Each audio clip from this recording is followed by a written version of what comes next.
what I'm going to do today is I'm going to do a short recap on where we left last time. We need to understand that no sooner than later, as part of your tech studios, it will be expected that you present your designs, and not only do you present your designs, but you are in a position to so to say, you are in a position to, so let me just check. So you are in a position to show all aspects of the design that are there, especially by way of construction and technology. Yeah. So last time we had, what I've done is now I have made a Miro board date wise. And at the end of the term, perhaps I can share you the Miro board such that it helps you be able to recap on what was covered, maybe by way of topics and things like that. But what I could not cover last time, so I'll consider this as lecture 1 only. Yeah, so I'll write there as, oh my God, now there seems to be a problem again. Why is the board moving?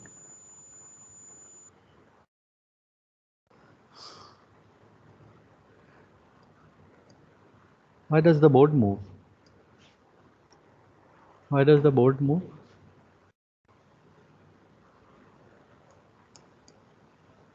Yeah, so I'll call this as lecture 1. I'll also reduce the pen size to a certain extent, and we'll start. Okay. We'll start by way of where we left last time. And so does the board move in some sense? Yes, the board moves, but let me lock that. Okay. So last time what I was trying very hard to get to you is that this is a project that we have envisaged, whereby we are looking at some kind of a basement. Okay. Usually we represent basement in this manner. Why does this move here? Why is the board moving? Okay. So we represent basement as that. It usually comprises of a raft.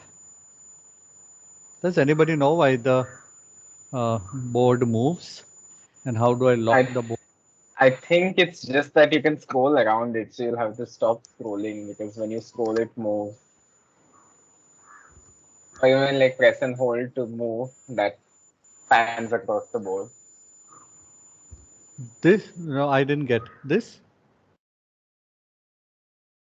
I think Miro lets you pan across the board because it's actually a much larger board, right? Which you are using a small piece of. It's like infinitely sized. So like in CAD, pan, even the Miro board has a pan thing, but the panning is just much more sensitive than CAD. So there's no way to lock the board by any chance? No, I don't think so. Okay, let me try. Can you lock I a think frame? when you touch more than one finger at the board, it kind of pans. If you just use your marker, or in that sense, I think that should stop. Nah, it doesn't. I'm not able to draw without. Is this a touchscreen device or are you using the mouse? No, it's a touch screen. Okay, let's see. Oh, Yet, so I think then when you use more than one finger to input, it gets confused. holy cow. You can create a frame and lock the frame. Maybe that will help. Okay. In what sense? So Or you can present the frame, right? The symbol below T has a frame. You have to create a box and right click and lock it. Yeah, maybe that might help. Oh my God. So I'll need to take a very large part now, because I'll be sketching a lot today. So, and pull it. Oh my God. Pull.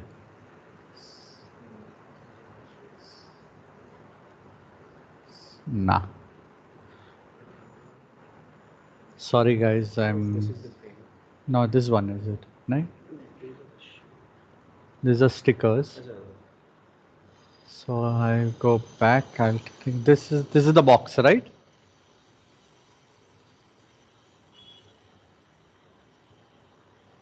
Uh, I think the frame is the third last option where like the third last thing. this one? Yeah, that's like a frame. Custom में even का size they they Grids. Okay. So I'll take the frame a little on this side so that it includes. I'll take the frame till the out here. Okay. And then what? How do I lock it? There's a lock on that board next to the I symbol. Okay. Okay. Okay. Okay. Now let me see if I can. Let's take that and let's see lecture 1. Okay. Let's hope it works. Yeah. So I just left that. We are going to look at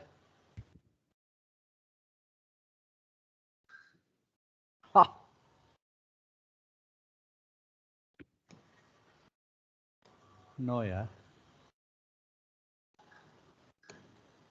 The not play helping. icon, right?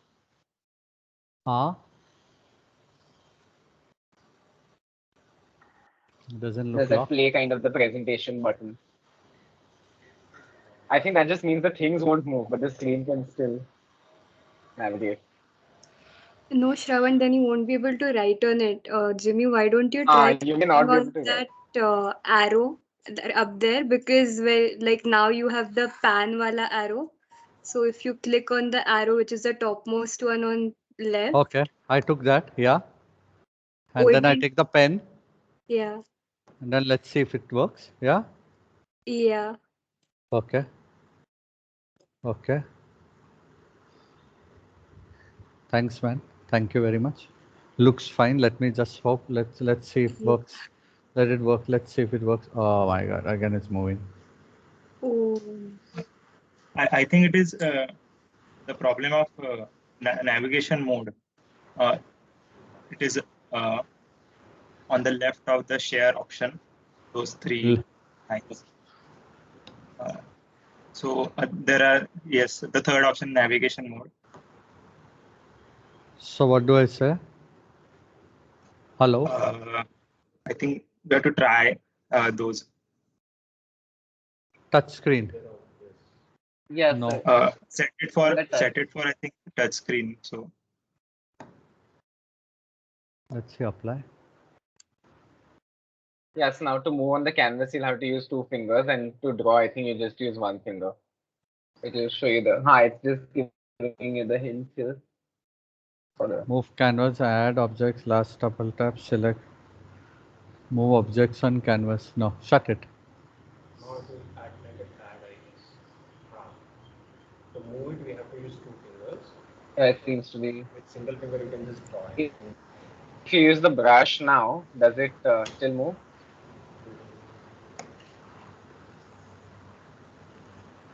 Let me see. No. No. No.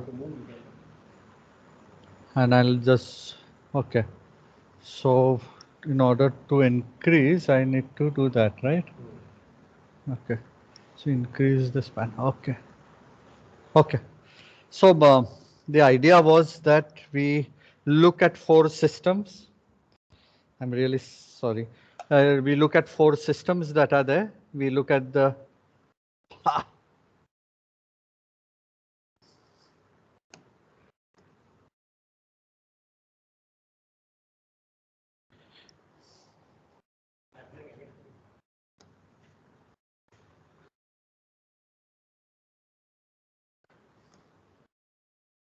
what's this, man?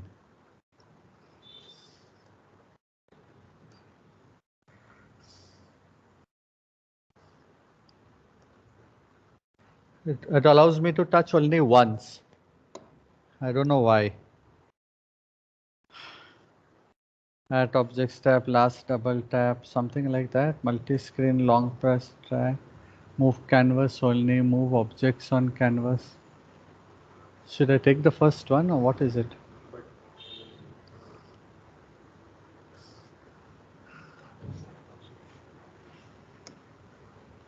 Why does the thing? Huh? Yeah, I think I'll. Jimmy, we can also try Microsoft Whiteboard, which is there in the Teams only. Okay. That's fine. But able to draw. That's not an issue. Microsoft Whiteboard देखते हैं उधर Teams में ही ना. Just a minute. I'll just go there, and it'll be stop sharing. Yeah.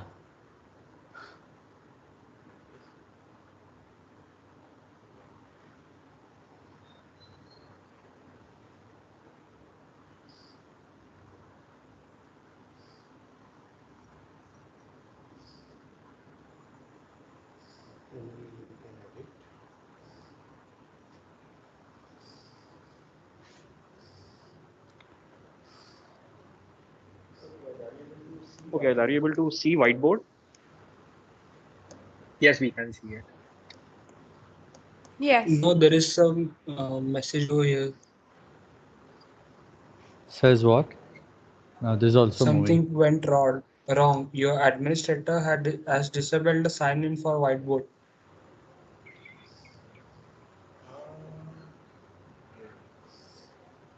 Shit. Ridiculous, man. I can see lecture 13 written or something like that. Yeah, Yes, but that is visible. I think Paint is the best option. You can huh? like then upload. You can like take a like export a PNG like the Paint file, save it, and then you can upload it on Miro if you want to keep that going. Like you were saying before, like I you can can increase refer to it at this. the end. Essay. Okay, okay, okay. So I'll save it at the end. Okay. Yeah. Let's start today. I think we've lost enough time. Okay. So lecture 1 we have ABC, and today is your 13th. Let's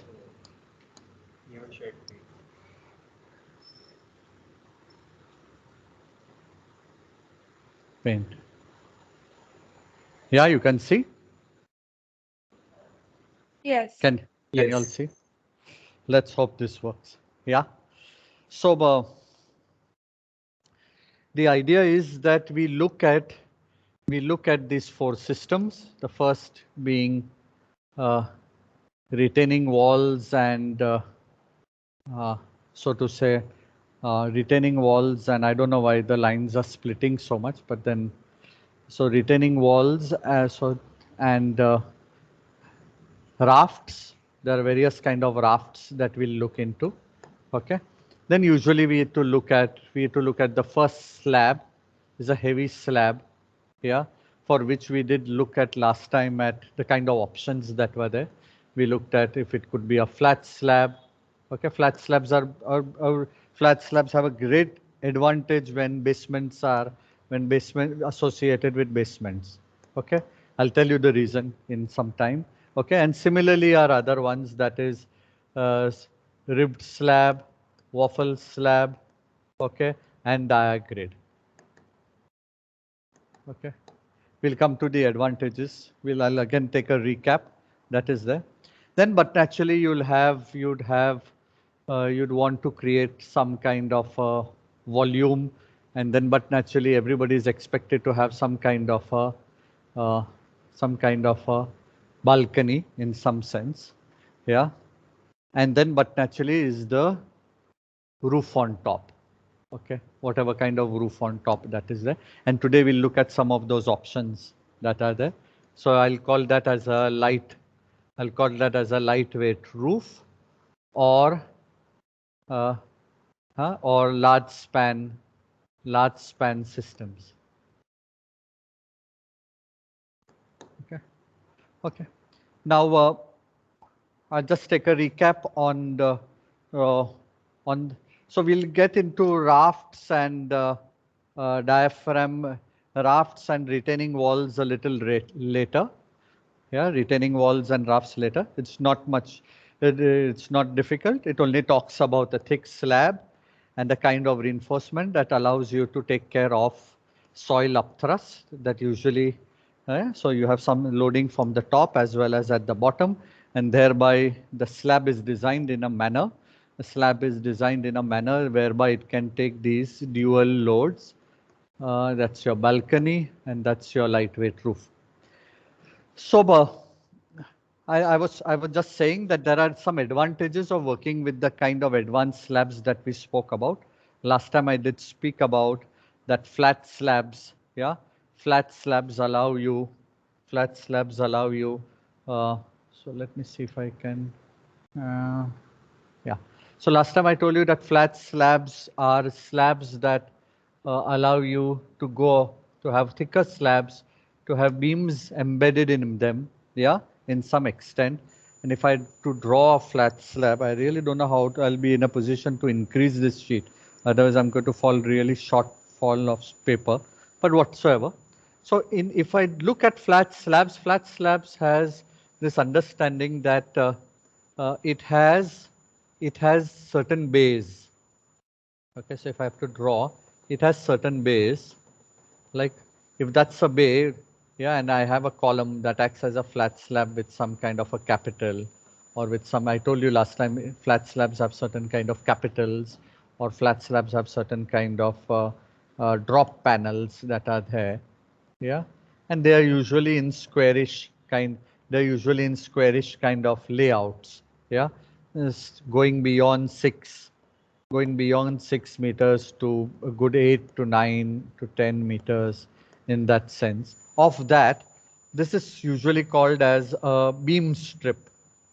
Yeah, that's the 1/3, usually 1/3 of the slab that is considered as beam strips, and this is called as a slab strip. Yeah, the last of the 1/3. So if you look at that, your columns need not come at the end. If you look at that, if you have capital and if you have flat slabs like that, or if you have a drop panel, okay, and you have, so your edge of your slab can afford to be cantilevered in some sense. The 1/3 edge of the slab can afford to be a little cantilevered because, yeah, your reinforcements that span, and once we look at reinforcements, yeah, we will see that the reinforcements span beyond the column line, and that's why you have some rigid areas, and that's why this area in some sense is called as the beam strip. This is your slab strip that has minimal reinforcement and things like that. Now when I cut down, when my slab cuts down, yeah, and not only for flat slab, the same goes for maybe a how do I get out of the pen? How do I get out of the pen? I just,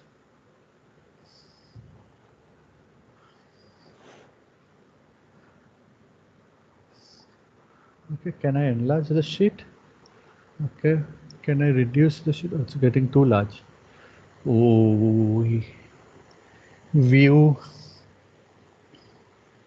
full screen. Okay, and then zoom out. Okay, and I like to increase the sheet further on. Okay, yeah, that's helping. Yeah, I'll go back to home, and yeah, this is much easier to work with. The same goes with perhaps uh, ribbed slabs, you know, or waffle slabs or whatever that may be. These all help in cutting down the slab and beam depth, especially in an auditorium. Yeah, especially in an auditorium. And if I draw an auditorium cross section here, plan here, that's the regular of the auditorium plans here.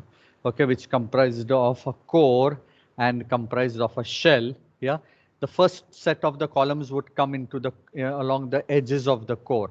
Okay, at times there are entire shear walls that would not make sense because I'd want entry and exits to take place at all these points, and so it makes sense if I give, columns in a manner, yeah, columns in a manner whereby that allowed me to span above as well as yeah. So so usually columns, and now so if you have if you have large span, and that large span would also go into the basement, and if this slab of and this slab, this first slab of mine, yeah, in some sense would be a regular slab, the kind of basement height that would go in wouldn't make sense. Yeah, wouldn't make sense because basements comprise have ventilating systems, driveways, big, and you'd like, and for every centimeter or for every inch of built up area of the height that I add to my basement, the cost is huge because don't forget, unlike superstructure above ground, my entire basement is made up of these RCC retaining walls. Yeah, these retaining walls are all RCC and they are highly expensive. Okay, or you can say, yeah, and that's why sometimes developers or yeah actually weigh the cost whether they would like to go about making basements for parking, or because yeah that's the kind of costing that is going into, heavy costing that is going into, and that's why we are seeing this very big surge of how buildings are now having multi-storied parking, because it is proven to be, you'd have you'll have perhaps two multi-storied parkings instead of one basement. That's the kind of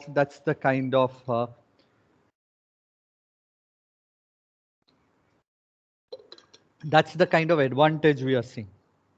Yeah, and that's why when you have a lot of cars, you'd actually have to go multiple basements.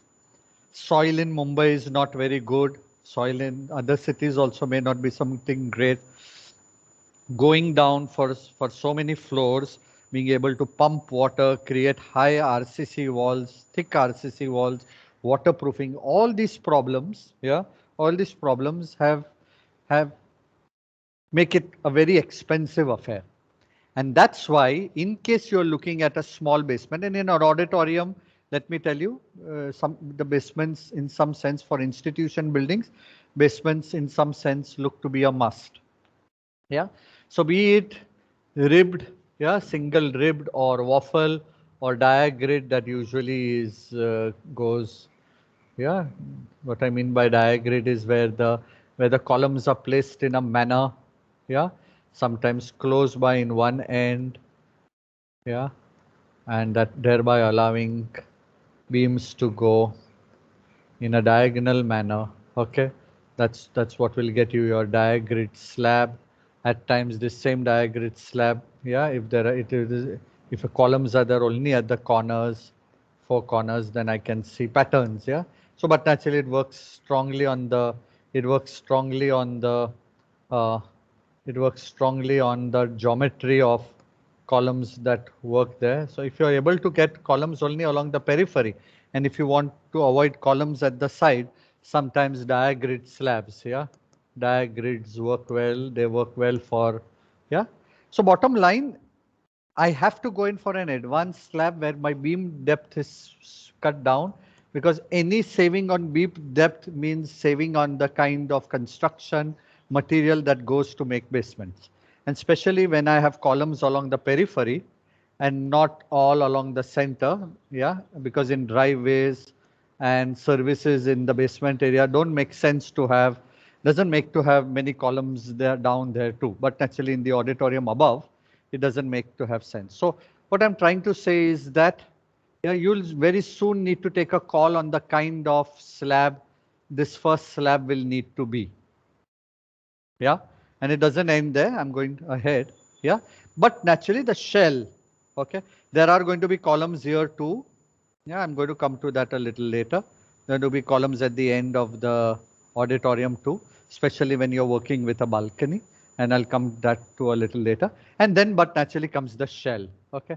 And the shell can be a completely independent structure, okay? It can have columns close by, it can, so first of all, if the shell is really close by, okay, if the shell doesn't extend a lot, perhaps these columns itself can cantilever out and hold on to this shell on the outside. Okay, so there can be some bracket systems to which, yeah, this outer shell can be as good as suspended, or but naturally the shell can afford to have its own column system, lightweight column system. It can all depend upon the kind of facade that you'd want. And depending upon the facade, you can have something lightweight, you could have trellises, you could have mesh work, you could have green landscape work, whatever that is there. Yeah. And that can further go right till the top and be taken care by this roofing system that is there. Go and perhaps attach itself to the roofing system. So the shell can afford to be completely independent of the core, not necessary. The shell can also be integral part of the core. That means if there is a column there, you can easily have a column here, and it can go in line with that. But the choice is there. But the bottom line is that I'll have some set of columns that become integral part of the auditorium. Yeah, the core of the auditorium. Yeah, so that's your core and that's your shell. Okay, and the core of the auditorium, and perhaps you'll have to take a very strong call for the first slab that is there. Yeah, first slab that is there. It can either be a flat slab, it can be either a ribbed, yeah, and ribbed can be both single, it can be double, and it can afford to be a diagrid slab, yeah, and depending upon the geometry that you fall in place, like a geometry like this easily allows you to do diagrid, right? Easily allows you to do a diagrid in some sense. Okay, yeah. So if the geometry falls in place, if it's a rectangular geometry, should this work? Squarish geometries, that work? It all depends where you give height. Further, you could have strengthening beams that go in between. All of that is possible. Yeah, you can have strengthening beams that go further at orthogonals other than the ones at the diagonal, thereby making it all depends upon the spans. So if the spans are really huge, further internal strengthening beams can help. Yeah, the last So, of the yes, yes. so basically, when we're looking at the core ka structure and the periphery ka structure, those can be independent structural grids. Like I use a flat slab on the outside and then I use a diagrid on. Flat slab on the outside, diagrid in the inside. No. Is that what you're saying? What I'm talking about presently, everything is about the core. Presently about being able to span the core, because this is large span in some sense.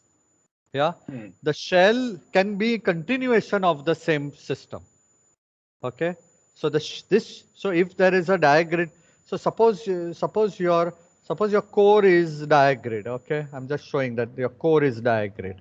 Okay, you can afford to continue your diagrid if the building is lopsided on one side. That means your everything is going on that side. Okay, so this is your shell, that's your core. You want to continue with the diagrid, free to do so. And also, don't forget, you can't take a structural system in isolation. Okay, you can't say that just for the core I'll do this, perhaps for the shell there may be something different. There is nothing wrong in continuing a ribbed slab if you've considered for the core to continue for the periphery in the shell area also. Yeah, because you're going to have all kinds of rooms, ticketing, like suppose you've started ribbed slab here.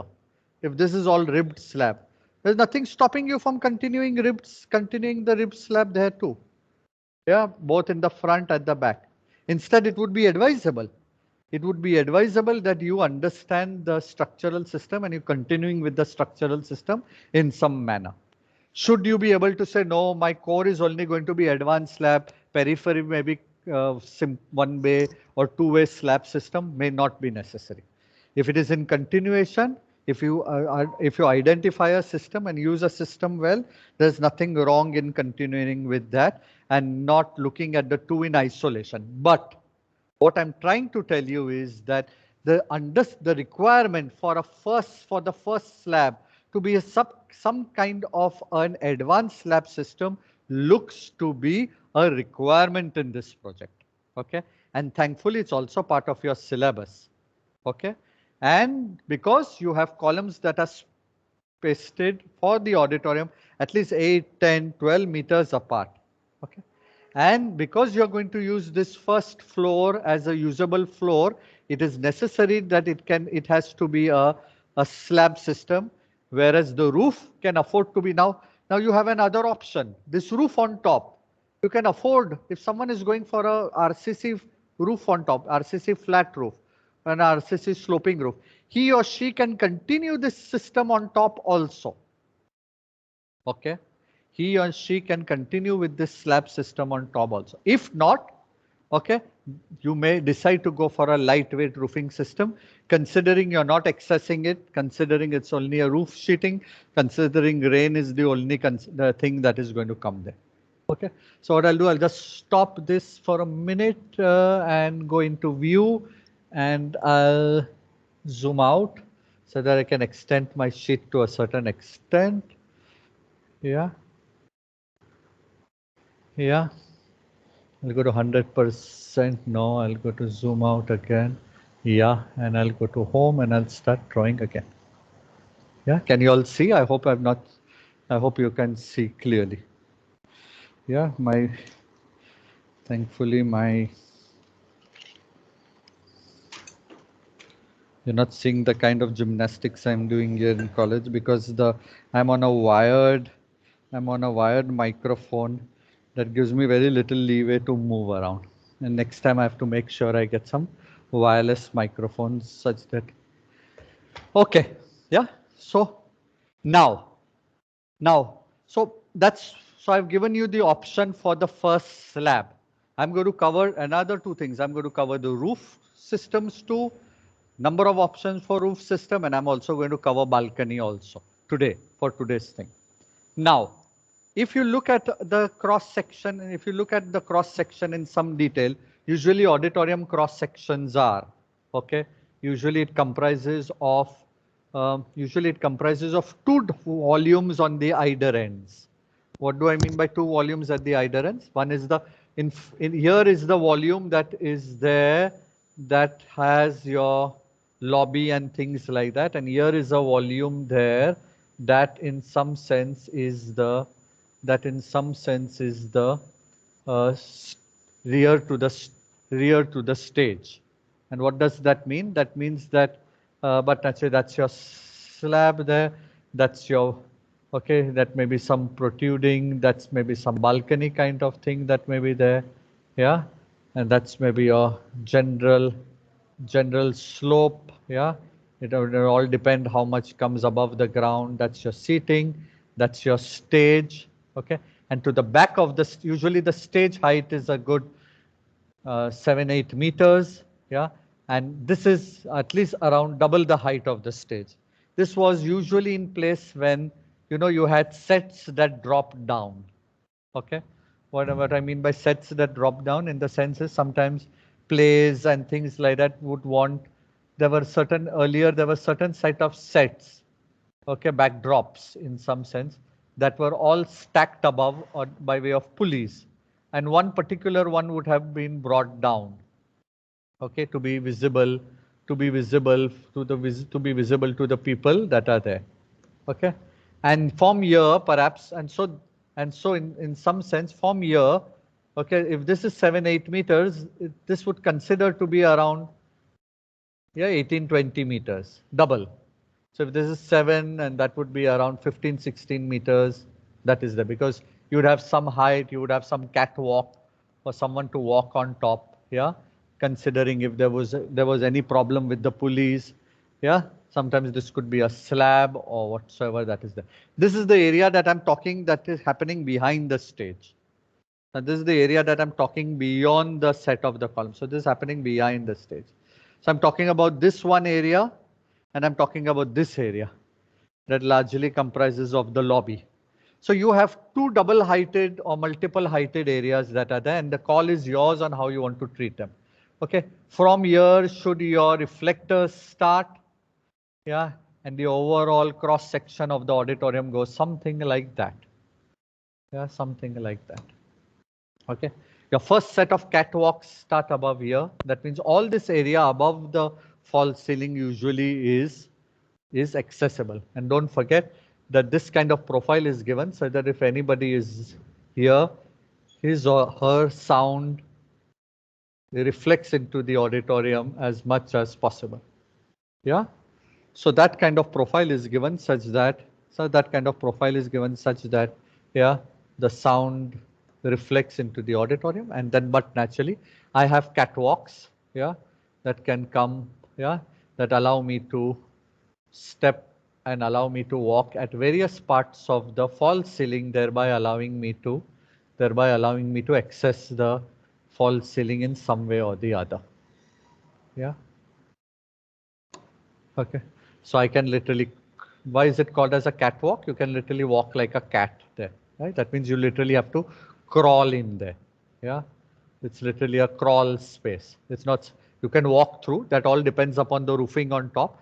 So beyond this, beyond the catwalk, that actually makes it accessible for people to walk, and what I'm drawing is side trellis work so that you don't drop off the catwalk. So, but naturally, when I'm drawing I need to be very clear where I have to have the catwalks. The catwalk cannot be through the entire ceiling. Okay.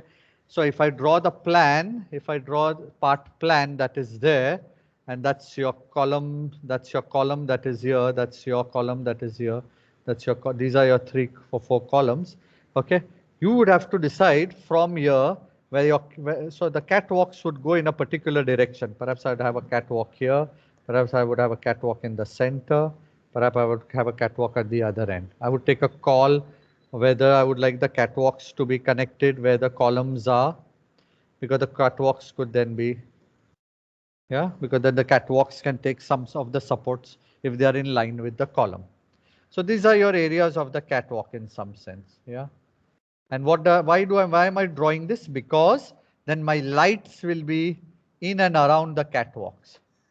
So if I'm crawling here, I can stretch out my hand and change the lights, or I can stretch out my hand and look out and look at for the air conditioning ducts. So on one side there may be lights, on another side there may be ducts. Who knows? Okay, ducts are represented like that. Yeah. So box and yeah, you know that, and you know how the air condition. I do not know if you know how the air conditioning system works. The cooled air is dropped from the top, yeah, such that it goes down and rises up again. So it's like that. Okay, so the cool air, in some sense, yeah, cool air. Yeah, so for the cool air to drop from the top, and cool air settles down, so it comes and hits you softly. Okay, and sometimes the circulation of the air takes from below the seat. You must have seen grills below the seat. Sometimes it can go from below the seat, or the warm air again rises up and escapes from the suction, because the suction is usually a little more stronger than the draft of the cold air. Bottom line, what I'm trying to make you understand, that catwalks are not across the entire false ceiling. Catwalks are only in selected areas. Okay, and the catwalks are planned based on the position, or you can say the position of the lights and the air conditions are based on the catwalk that is there. Okay, so you need to know sooner than later you will have a false ceiling or you will have a reflected ceiling plan. Reflected ceiling plan in this particular project may be necessary, because not only will it show you the positions of the catwalks, but it will also show you the positions of your lights. It will show positions of your air conditioning ducts, and you need to understand all this schematically. Okay, nothing to worry about. Now what I'm trying to get is that once the catwalk falls in place, you have the opportunity for girders or trusses, yeah, for anything that is there, yeah, trusses or girders, depending upon again where these columns are. Yeah, so these will perhaps fall in place. Yeah, trusses and girders, they will fall in place, thereby giving you the kind of roof that you want. Perhaps the roof may go like that. Whatever kind of roof that is there. It is best that you have some kind of lightweight roof. It is best. Okay. What do I mean by lightweight roof? That in the sense that if it's a truss or a girder, nothing like it. So I'll zoom out again. Yeah. I'll stretch my sheet. I'll try to stretch my sheet beyond. Yeah.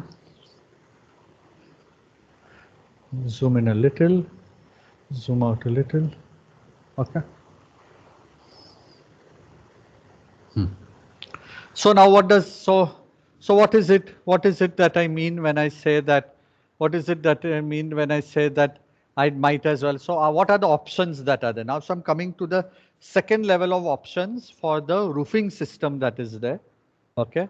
I think that just giving you the idea that it could be so, so in some sense, if this is the, 3D of my auditorium, yeah, and I have columns that are going there, okay, I have columns that are going there, then the first option is the simple truss, yeah, simple truss, yeah, that let me tell you, most auditoriums or most theaters in Bombay work with the idea of the simple truss. Don't forget, should the water get off most easily, you are the safest that is there. Should a false ceiling of an auditorium leak, it can cause all kinds of problems. Yeah.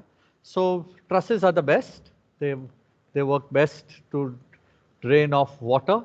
Yeah. And you can have all kinds of features along the skin to be able to hide the truss. So this skin that I may have, okay, don't forget these are the two parts, these are the outsides of the, that's the core. Your core is getting done with here. If you look here, the core is getting done with here. This is part of the shell. That too is part of the rear shell. Okay. So a shell can afford to go high enough such that it hides the sloping roofs whatsoever that may be there. Yeah.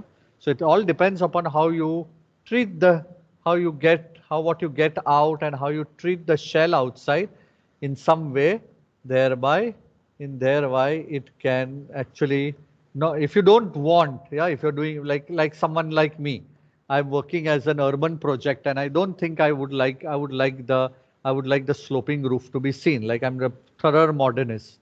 Yeah, and a thorough modernist doesn't want the building to look doesn't want the building to be looked with the help of sloping roofs. The flat slab is the idea. Then you can continue these ideas of the flat slab diagram that you used as in the first slab. Yeah, what you did in the first slab you can continue. That is there. What you did here you can continue there. Okay, what you used as a slab here, advanced slab here, you could use that again, advanced slab at the top. Nobody's stopping you from doing that. But if you want to keep your roof lightweight, then that's one way of going ahead. The other way of going ahead is have all kinds of all kinds of girders. Okay, so you can have flat girders, you can have angular girders. Okay, all kind of angular girders. You can have all kind of weird girders that are there. Yeah, girders. There's no form and shape that, so to say, that there's no form and shape in some sense that derives a girder. Yeah, you could have girders that are varying in sizes depending upon the roofs, depending upon the kind of roof form that you would want. So girder is the next way to go about it. Okay. I'll also give you an idea. Should someone want to have a usable space above the auditorium? Yeah, like someone's plan. I did show you a couple of like, so that's perhaps retaining wall and basement. That's your, yeah, whatever, ribbed slab or whatever slab that is there. That's your balcony in some sense. And perhaps you'd want another above the auditorium, perhaps you'd want another floor. Okay, there's something called as verandial girders that are entire floor height. Girders that are an entire floor height are called as verandial girders. Yeah, verandial girders have the depth of a floor, 3 meter, 4 meter height. Yeah, and they can actually span the entire floor. So what I'm trying to say is that above, yeah, above the auditorium, you could have an entire floor that is spanning from column to column. Yeah, that's going. So the verandial girder is going from this end of the column of the auditorium to that end of the auditorium, right? And but naturally at the bottom of the verandial girder, you can have all your false ceiling work.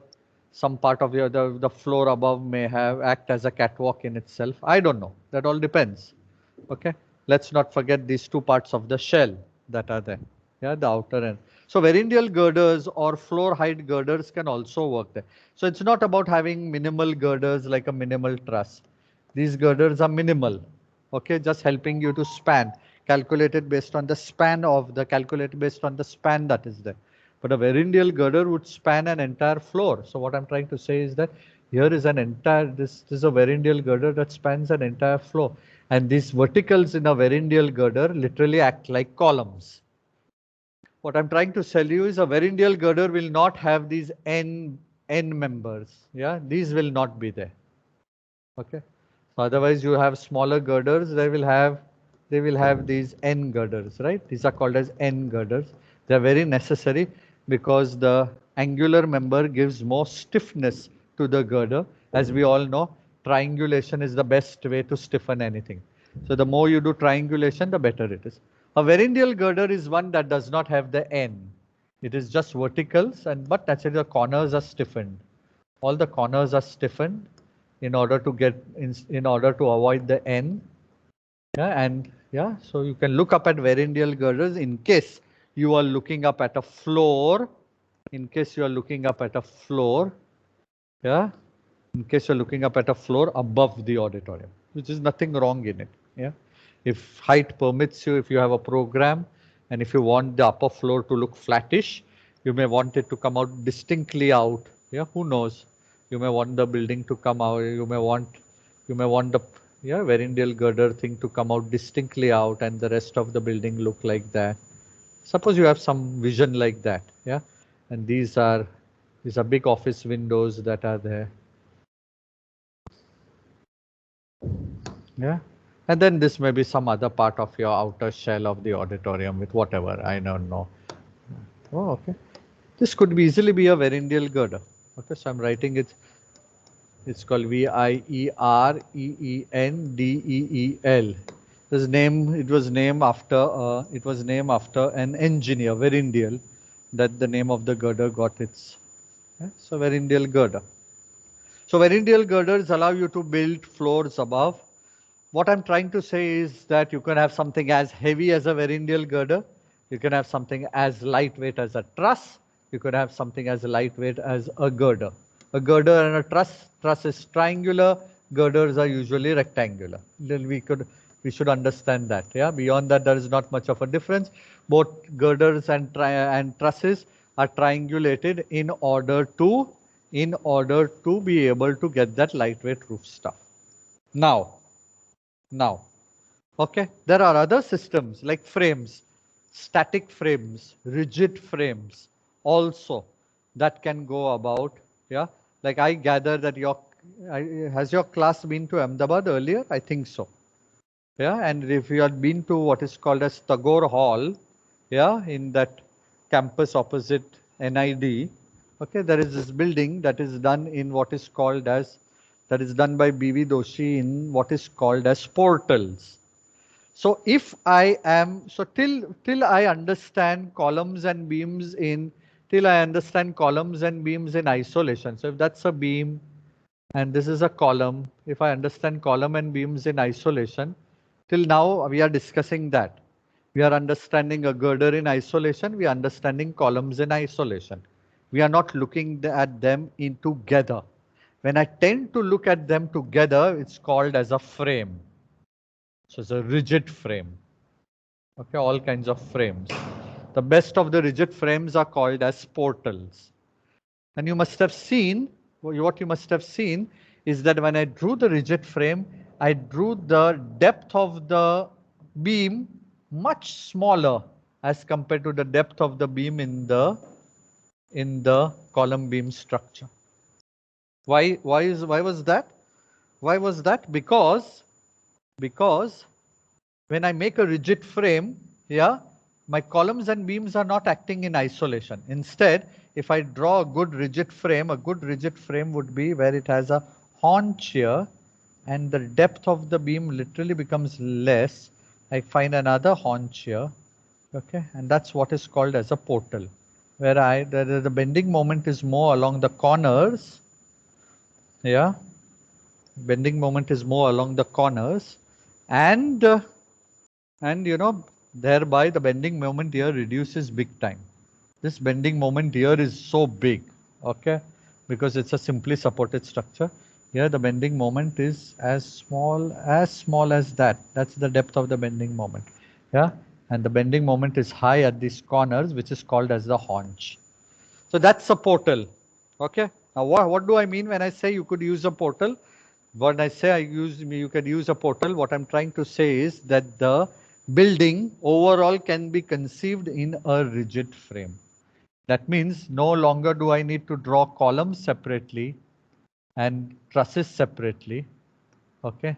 Now I envisage the building. Now I envisage the entire building as an entire frame. So I could be perhaps looking at this building. Okay.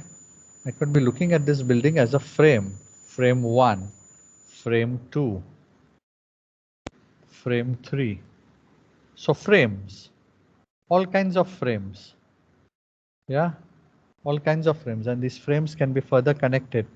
Yeah, to give me whatever, be it the core, be it the shell, whatever that is there.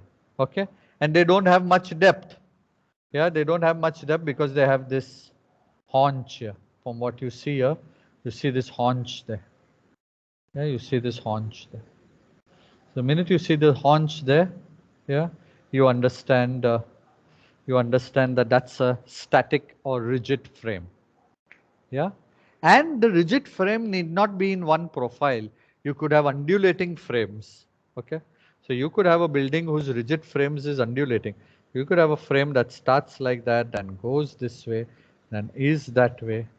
So the frames can keep moving. So your building, overall building can be undulating at its roof level because frames can be, yeah.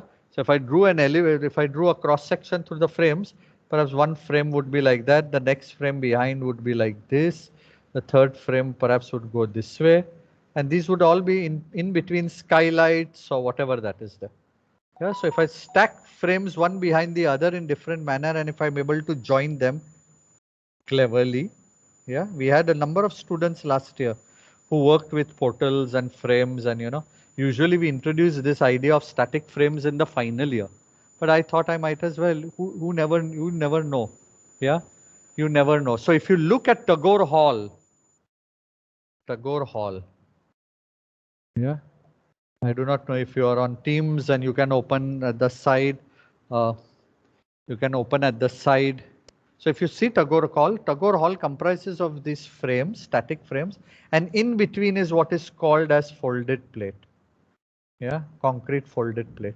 And this concrete folded plate can be seen also in its ceiling. Okay.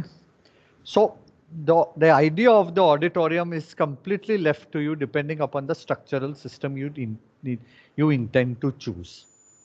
Yeah, that's the kind of options that is available with you. You have an option to go in for a really lightweight roof and allow the water to slope off by way of a triangular truss. You can go in for a rectangular girder. All of these are lightweight, only you put sheeting on top and see that the rainwater slopes off. Or you go in for some high end, you go in for some, yeah, you'll literally go in for some high end frames. Yeah, and the high end frames help you, and the high end frames are helping you to, yeah, to be able to create, and it will create these frames will create an identity. Okay, it will create an identity. So what I'm going to do is I'm going to zoom out and I'm going to extend the sheet a little bit more, yeah, because we have a lot more to draw and we are not ending it. No, I think that we are close to the fourth topic, that is the balcony topic. Yeah. So if I have to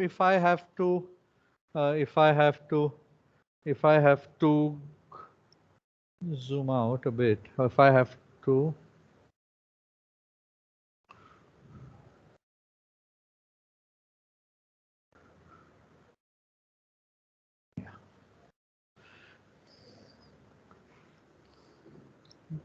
so if, yeah, so if you look at the kind of identity that you could get with the help of a frame, that means just like if you'd use a Verrindial girder, yeah, I do not know if you'd understand, if you'd, I missed out a point on Verrindial girder.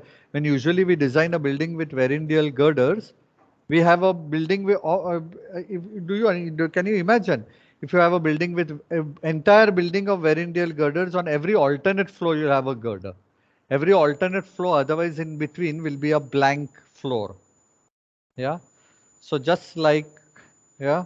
So if I have a 6-story or 8-story building of Verrindial girders, yeah, in some sense, then yeah, I would have a girder at that level. Then the next floor would be blank, and another. So every alternate floor would be a girder. Once I have this as a girder, this is a floor with the girder. I don't need anything on this floor above. This floor can be afford to be entirely column free, girder free. Then, but naturally, because this girder is spanning from this end to that end, and because it's spanning end to end, I can afford to have this entire floor free. But it doesn't apply to you because you're not working on a multi-storied building. You have only introduced you to the Verrindial girder should you intend to have a floor above. Yeah, but can you imagine a building that is, can you imagine the identity of a building that is with frames outside? Yeah.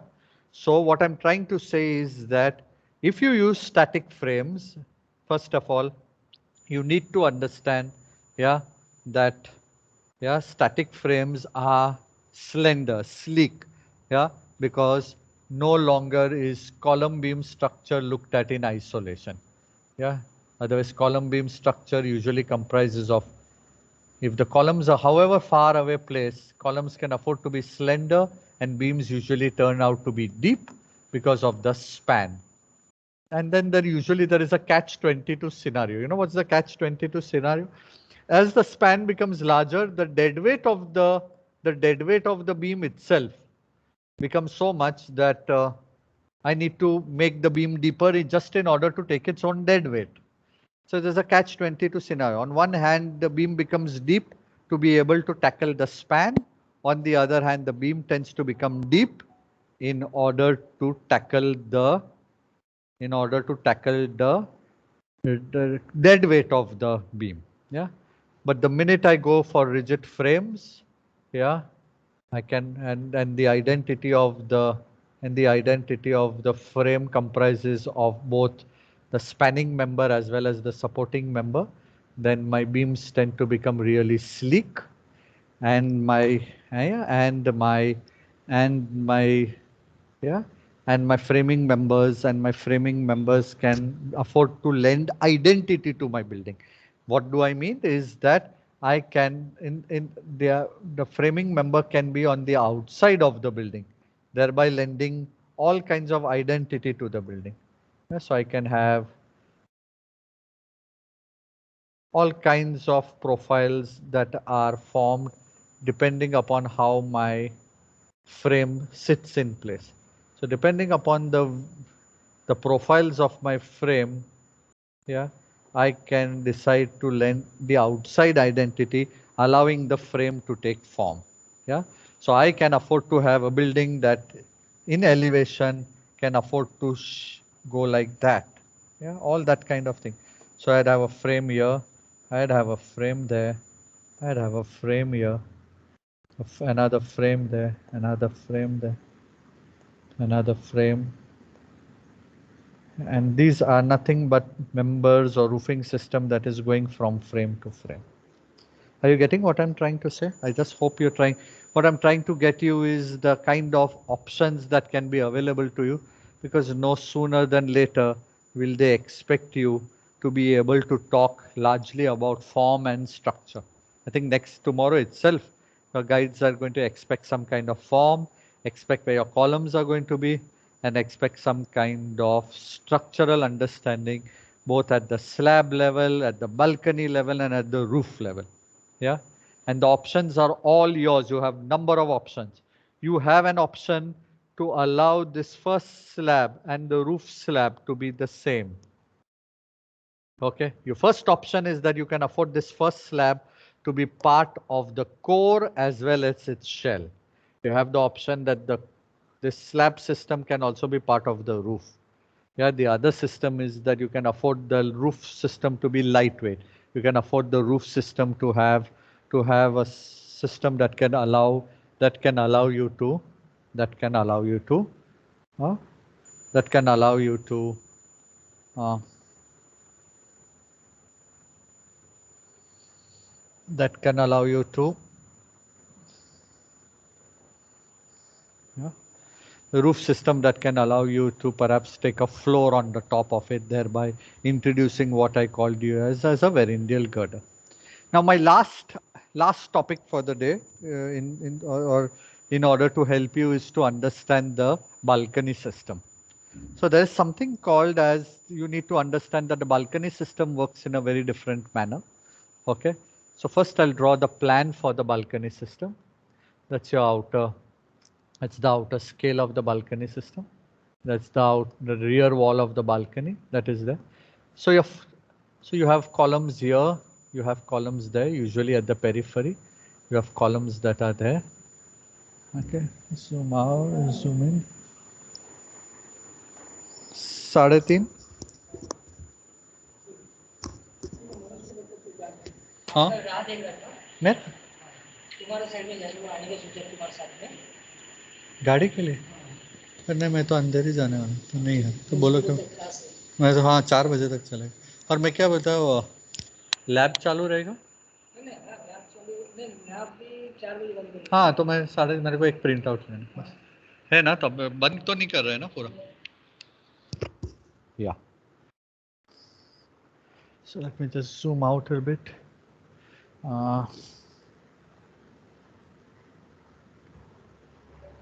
How do I manage this?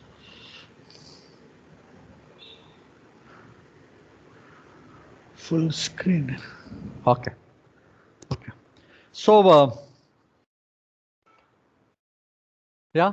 So let's look at. Yeah. So let's look at the. So let's look at the. So other than going there, let's look at the. Let's look at the. So I'll just, yeah, I'll come to that. So let's look at the. Sorry, there was some interruption. What has happened now? Why did the full screen go? Okay. I can't draw. Okay. I can't draw on the full screen. Okay. But you find the sheet small, right?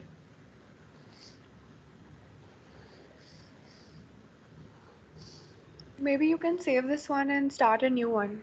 No, man. I'm literally ending the one. So let's not.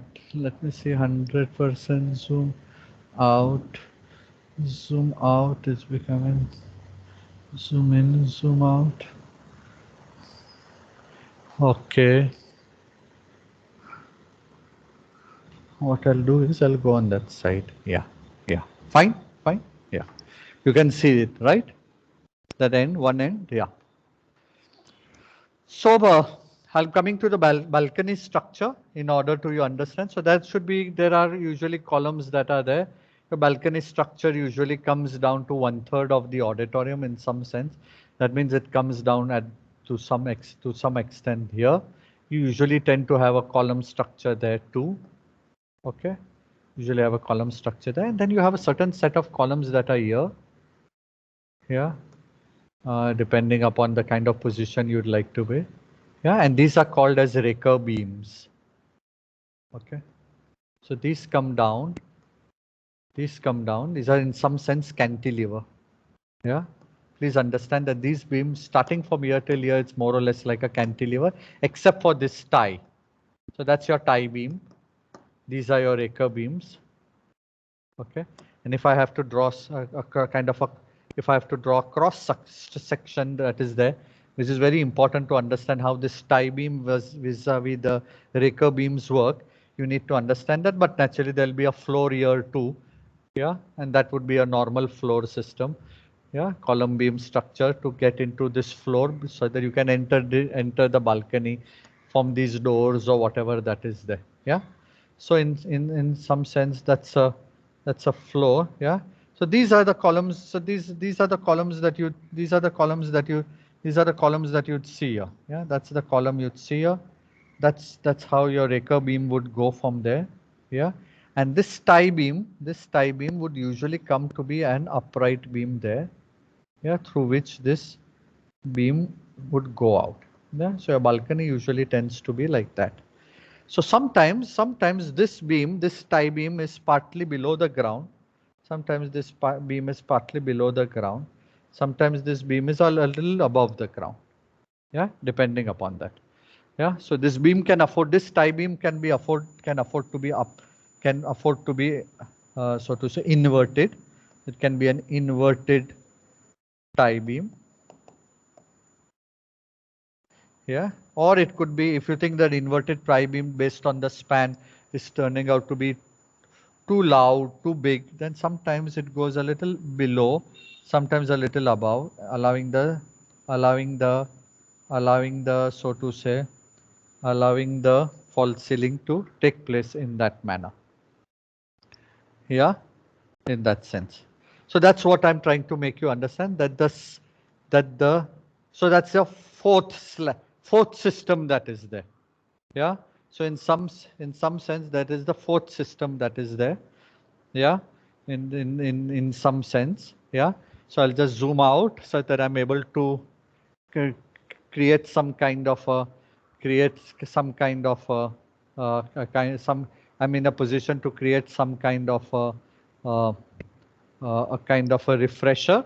Yeah, so the first slab system, so the first system but for sure, yeah, comprises comprises of plus raft plus retaining wall. The second system largely comprises of an advanced slab system.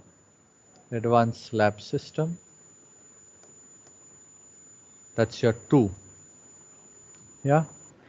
Okay. Then but naturally you have your all kinds of roofing systems. So 3 is your kind of roofing systems. Yeah, that can include an advanced slab system. It could be a lightweight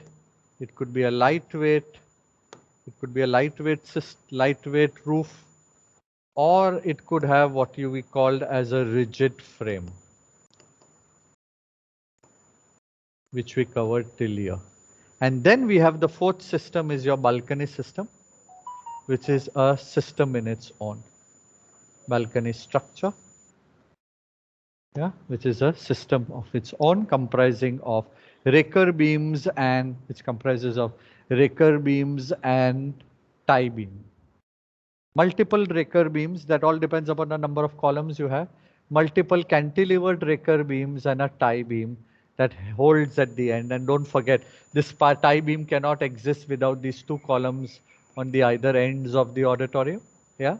And more important, this tie beam can afford to be both inverted or partly above, partly below. Yes. Should there be any questions for the day? Yeah, should there be any questions for the day?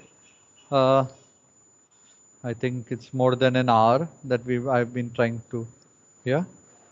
We started at around 2. It's 3:15. Should there be any queries? First of all, I like the class to be truthful to me. Do you think this method of communication, yeah, like that it would happen in an offline class, where I would be sketching on the board and trying to make you understand how certain systems would work? Do you think for your class, I do not know if this has worked for your earlier classes, do you think for this class, does it work? If not so, then, because I'm not very, I will be showing PPTs and I will be, but naturally covering details of all these systems by showing detailed drawings also. But once in a while, there will also be, sometimes that I take a class, I will also be dealing with sketching like this, such that it can, I think it is a better way to communicate. Do you think by any way this helps you if I communicate in a manner, since we are not in the class and since we are so far apart? you can afford to be truthful if it doesn't work for you. Yes, I feel a mixture of both PPTs and some classes where you practically explain us through these sketches would really work, so that we actually get the gist of everything properly. Yeah, from next time onwards, now if I start looking at, like, from next time onwards, if I start looking at rafts and retaining walls, I'll be showing PPTs where we will talk about different types of rafts, reinforcement of rafts and stuff like that. What I thought very necessary for today's class, and that this should have happened last class itself. Yeah, this should have happened last class itself, such that tomorrow, you could have some kind of a structural understanding in place. Okay, that was my, and sadly last class it took 2 hours for for Teams to get revived, because I had not on the tablet for a number of days. During these exam days, I was not using the tablet. So when the tablet went into so when the tablet did go into a revival mode, it took a toll on Teams, and Teams took 2 hours, and perhaps I had to refresh, reload. Otherwise, this I was very keen to convey last time itself, such that by tomorrow, that is this week, you can have some kind of form, building form, as well as some understanding of building structure in place. It is yet not too late for those people who have some clarity in building form. It is yet not too late for them to sit tonight and be able to detail out or convey to their guides the kind of ideas that we have shared today in class. So you can convey to them whether you would like your roofing system to be lightweight, you would like the roofing system or because the how you deal with the roof will talk about how the entire form is also dealt with. Should you have undulating roofs? This is exactly, I'm spelling it out. Should you have undulating roofs? A girder system or a rigid frame system can actually help you. Should you, yeah, rigid frames, yeah. So that's why I was trying to make, that's why I was trying to draw these kind of sections where if you have, when you have building forms that, you know, are in some sense are not the blockish type, are the ones that undulate. Yeah. Then if you see these are the points where your frames can run through, allowing the roofing system to go in a manner such that it can further help rainwater outlet and all that. But the bottom line is that, yeah, rigid frames can allow you, rigid frames can allow you to, uh, get these undulating forms. Yeah, and the position of the rigid, and it doesn't change much if you have a rigid frame. It doesn't change much should you have a rigid frame vis-a-vis, yeah, should you have a rigid frame vis-a-vis column beam structure. The column positions remain the same. It's only that the rigid frame further lends identity. It further lends identity to the building that is there. Yeah, and uh, yeah. So yeah. Anybody else? Anybody else? What I'm trying to understand, but naturally for me to communicate sketching is at certain times when I have a certain idea to communicate. What I'm trying to understand is the sketching. Are you able? Is there a lag in between what I sketch? Are you able to understand? Is the quality of the sketch or the legibility in the way I draw, is it understandable to people? If there are no clear cut objections, then I gather that it is getting to you more clearly. If there is, I can understand the sketches. It's just I think when PPTs next class, I'll be able to connect like, oh yeah, this is what you sketched in the because yes, seeing there it in will be. plan and section and seeing it in a photograph are two different.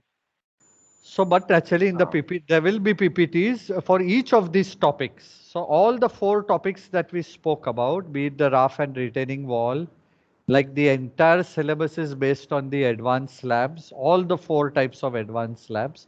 There will be detailed PPTs on each one of them. But actually rigid frames is not what we cover in this year. So, but actually rigid frames is something that I thought I'd introduce, considering people may have form based buildings. And then, but naturally balcony structure, all these are usually part of the syllabus. Whatever needs to be understood in detail will be covered in separate lectures, preferably as PPT. Yeah. Anybody else? Any other query otherwise?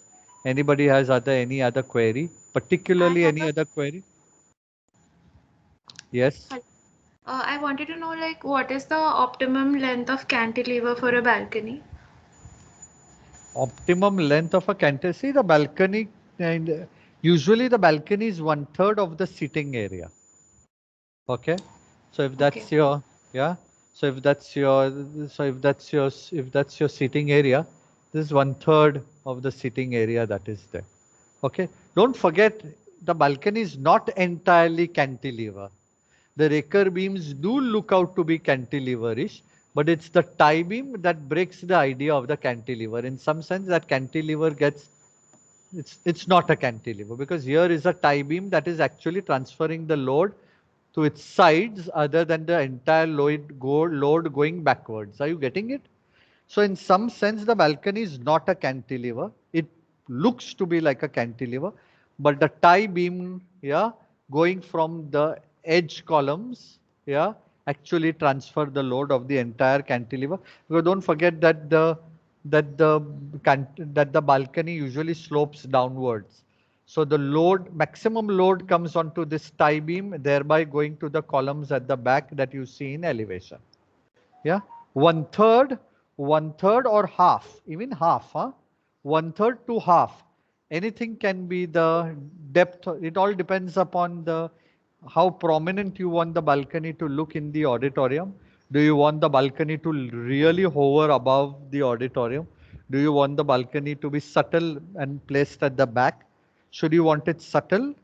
It's about 1/3. So you want the balcony loud and hovering, then it will be up to half of the depth of the balcony of the auditorium area. Yeah? Okay, thank you.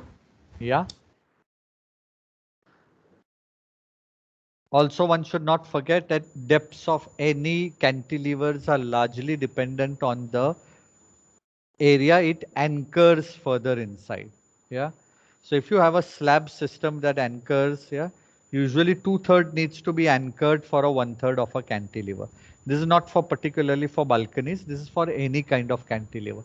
Should you decide to have any kind of a cantilever, yeah, make sure that you have 2/3 on the other side that acts as an anchor for 1/3 of the cantilever. Then whatever be the depth of your cantilever, whatever be the width of your cantilever or the length of the cantilever, it will never be questioned. Yeah, but if it is lopsided, if your cantilever is 2/3 and the anchored area or the area that is supported is 1/3, then it will be questioned. But should your anchored area be twice the area that is cantilevering outward or whatever, then it would not be questioned. Yeah. Anybody else? Was the concept of the rigid frame, what I mean to say is the portal, clear to one and all? Was the idea of the portal clear to one and all? Did one understand that the portal is more of a beam system, column system together as a overall frame, vis-a-vis beam and column looked at separately, thereby beams becoming deep, columns becoming slender? Now beams and columns both become slender with the idea of something that is called as a haunch, angular haunch. If you've understood that, then there is something new that you have learned. Yeah. If you've understood the 4 layers of the building, it comes down to your choice to decide what are the layers you intend to adopt to have for each of the 4 envelopes of this building or 4 layers of this building. Anybody, any doubt?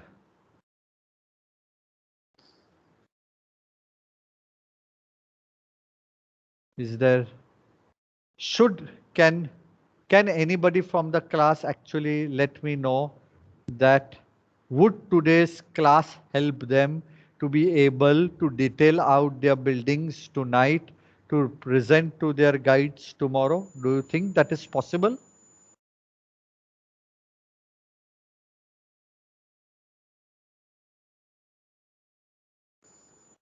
Now that is Oh, getting me yes. worried. Maybe in a That- rough column layout or in the diagrammatic sections we've made, we can, for example, in my example, I would like to use Virendial girders and bracings, and then like a gibberet that's used in the Pompidou for a suspended ramp.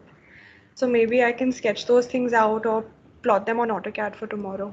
Yes, it is expected that whatever you draw, and please understand, at the very initial stage, if you attempt things in CAD, it makes more sense instead that you sketch things out.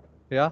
Like if I didn't sketch like this, if I sketch at ease to be in a presented, I number of times sketch layouts for clients and send them over.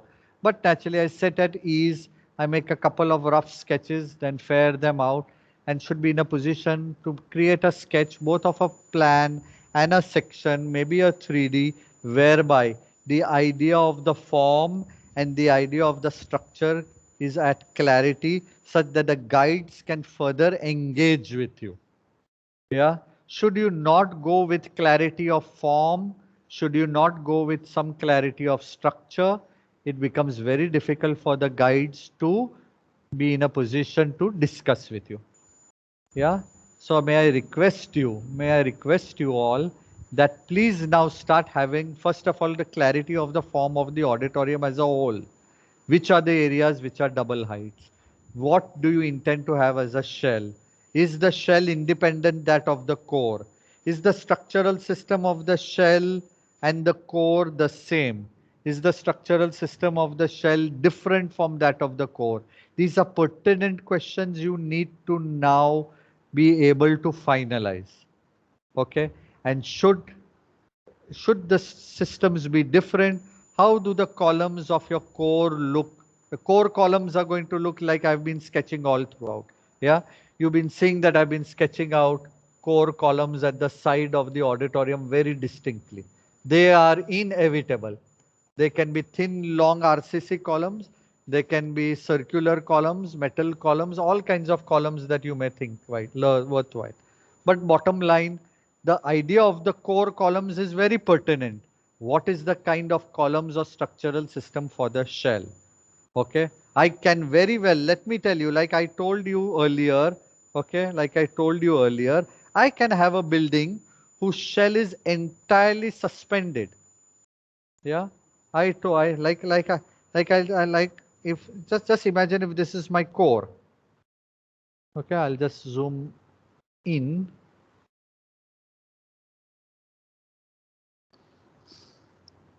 Yeah. Just imagine, yeah, just imagine this Varandial girder that I have is so strong enough that the entire shell can be suspended right up to here. It may need not come and touch the floor. It need not, yeah. So that's your basement, whatever that is. It can come right up till here and suspend itself. It need not come and touch the floor. Perhaps your ground floor is somewhere here. Okay. It need not come and touch the floor.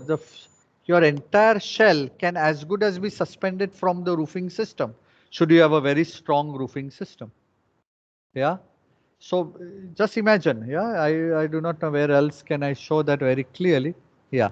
But if you have a very strong roofing system or a girder system, yeah, or a rigid frame system, the entire shell that it, so first of all, this, so if this is your core walls, if these are core walls and your roofing system, whatever type of girder that may be there or whatever, it goes beyond the roofing system, yeah, beyond the core to become part of the shell, then this can help the entire,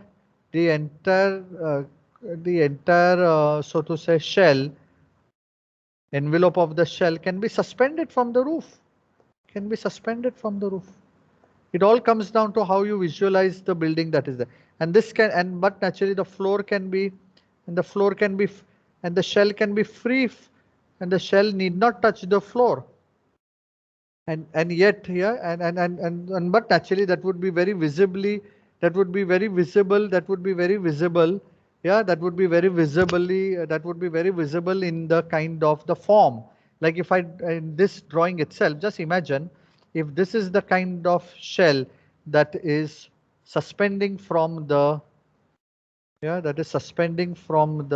verandial girder, then from the floor, this can be, and the shell can be entirely free. It need not come and touch the floor itself, because in some sense the shell, or in some sense the envelope, is suspended. So all kinds of options are there. It all depends upon the big calls that you take for the roofing system, the big call that you take for the envelope, the big call that you take for the for the overall image of the building, whether it's the whether you want the frame, or you want the shell, or you want the core to stand out. Like last time I had many people in my group that spoke about the core standing out from the shell.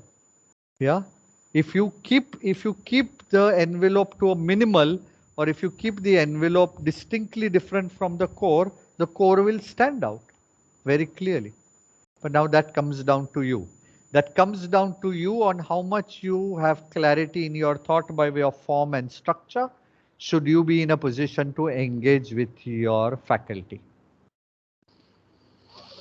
Yes, till I till I till I if there are any doubts, I'll just save all this.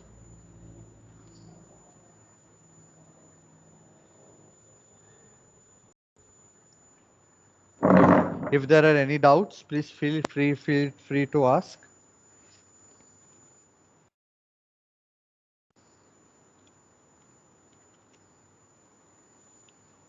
No doubts. Either you all are all fast asleep, or or I've been more than clear.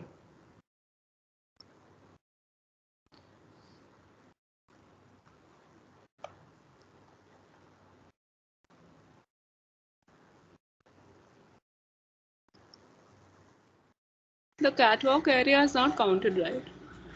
Why catwalk area is not counted in what? In the area? In the built-up area. No. Catwalk area is not usable, no? Catwalk area is not. Catwalk area is not in the. Catwalk area is not in some sense neither you. It's not habitable, no. Only habitable areas are considered in the. What is this file name not valid? I need to give. So only habitable areas are.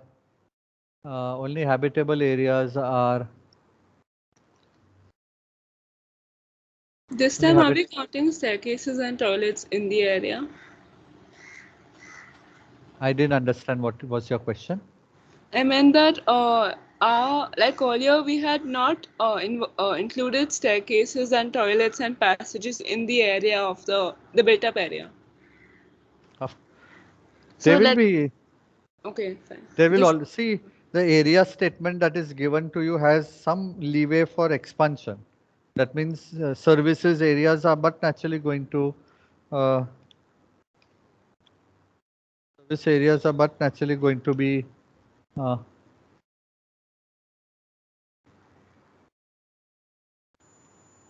inclusive. That is there. So there's nothing to worry. Please don't be too rich.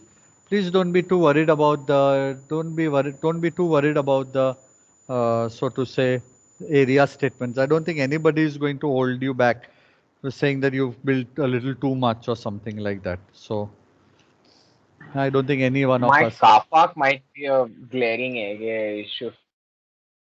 Why? What is the I don't know problem? well. So to confirm the car park, it's becoming too big in the current plan. What I'm imagining, it's Car becoming too parks. big. You need minimum 50 cars to fit there. Driveways, plus an air conditioning plant room, yeah, plus storages for all kinds of sets, storage, chairs, stuff like that. Maybe maybe a sinking stage going up stage for an orchestra pit, or a revolving stage. Just imagine if you start cutting that out, you need the entire footprint of the building to become basement. Don't forget, if you make a basement, your basement wall should preferably become part of the building also, because in some sense the retaining walls of the basement are structural, so they should go up and further support the building on top. You can't afford to have a basement that is either smaller or larger than the building, because it then doesn't serve the purpose. And the basement walls will be shear walls, right? In terms of retaining walls, they'll be Yes, completely RCC, right? yes, yes. So then we don't have to worry about foundation from the columns. We worry about foundation from the basement. What did you say? The foundation coming from the basement ke shear walls, not coming from the upper ke columns, No, the upper right? ka columns will come in. Like see, suppose in this drawing, suppose in this drawing, yeah, suppose in this drawing, these are your retaining walls, right? Huh? That is going down. Okay, and your internal column walls may be somewhere here. That may be coming there. There's nothing wrong in that. You may have retaining walls along. You may have basement walls along your shell. Okay, you may have basement walls. Suppose you have a toilet here. Okay, suppose you have a toilet here, you don't want it to go into the basement. The basement will be part core and part shell. It may leave this part out of the shell. Are you getting what I'm trying to say? Yeah, okay, got it.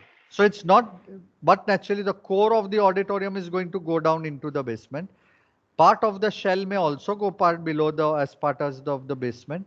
Part of it may not. It depends upon what function is there in the shell that you'd want to take a basement below it or not. Like if I have a toilet block here, okay, on the ground floor. Suppose there's a toilet block here. I wouldn't want the basement to happen here. I'd want the thing to end there, and I'd want my basement to start from there. But yet the basement and the wall of the auditorium would yet coincide. This is part of the shell that I've taken a decision not to continue into the basement, because I don't want my toilet ducts and toilet ICs and all that to land up into the basement. I want them to be on the ground so that it can all be drained off well. Yeah. But that your individual guides will guide you as and when you start interacting with them, and as and when you tell them what you want to build, what you want to locate where. Yeah. Should there be no more queries, can we end for the day? I can, yeah, I can stop the recording. Yeah, I think so. Thank you.